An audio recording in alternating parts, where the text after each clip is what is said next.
So this week we are tasked with looking at mental health, mental disorder in popular culture.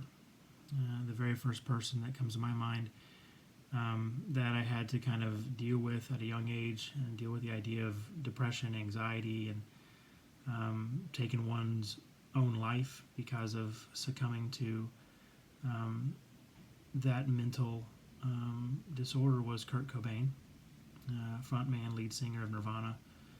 I had never heard of suicide before. I had never heard of depression or anxiety and how undiagnosed that can lead to suicide. It can lead to suicidal thoughts. And I wouldn't say his condition was undiagnosed. He was very self-aware that he had it, but he wasn't seeking treatment for it. There was times where you do some research on him, and he understood that he had the symptoms of depression. He felt lost. He felt aimless. He had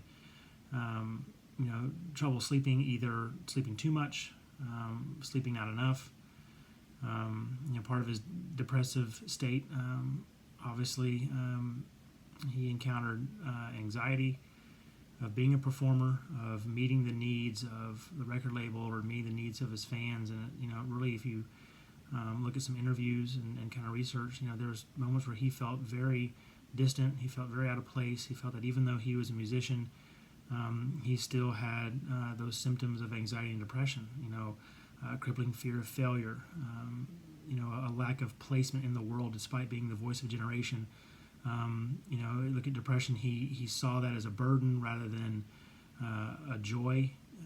He sought comfort in his artwork. And that art, made him incredibly popular. It made him a voice of a lot of frustrated, disenfranchised teenagers. And when you look at a symptom of anxiety or a symptom of depression, it's often fueled by this fear of failure, this fear that you're letting people down, this fear that you're missing out, this fear that you've been given a burden that you can't handle. And in that time frame, you read some of his work. He had some phenomenal lyrics. He wrote incredible songs, and his musicianship isn't given nearly the credit. But he used his own mental suffering to produce incredible songs. But he had, you could see the display of those symptoms of anxiety and. Feeling like he couldn't breathe, feeling like he was, always in a confined space. He felt uncomfortable in his own skin. And that led to depression, as anxiety often leads to depression. And then, you get those feelings that you're not good enough. You get those feelings that, what you do doesn't matter. You get those feelings where you don't want to get up out of bed in the morning. You're sleeping too much. Your circadian rhythm is not in sync. And, if we look at his creativity, it was coming from a painful place, and he was speaking for a generation of kids. But I think what happened is we failed to realize that he wasn't just writing lyrics for us to connect with. He was sharing his own struggles.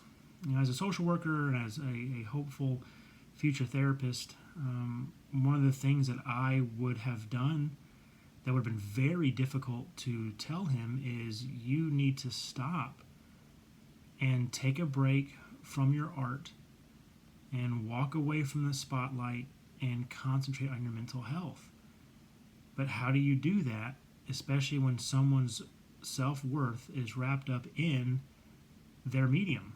It's wrapped up in their artwork. It is what drives them to be creative. How do you tell somebody to step away from that and take charge of their mental well-being? And that would be a very tough thing to do, but I think as a social worker, you would have to encourage that and say, take some time off, concentrate on your mental well-being, concentrate on your mental health.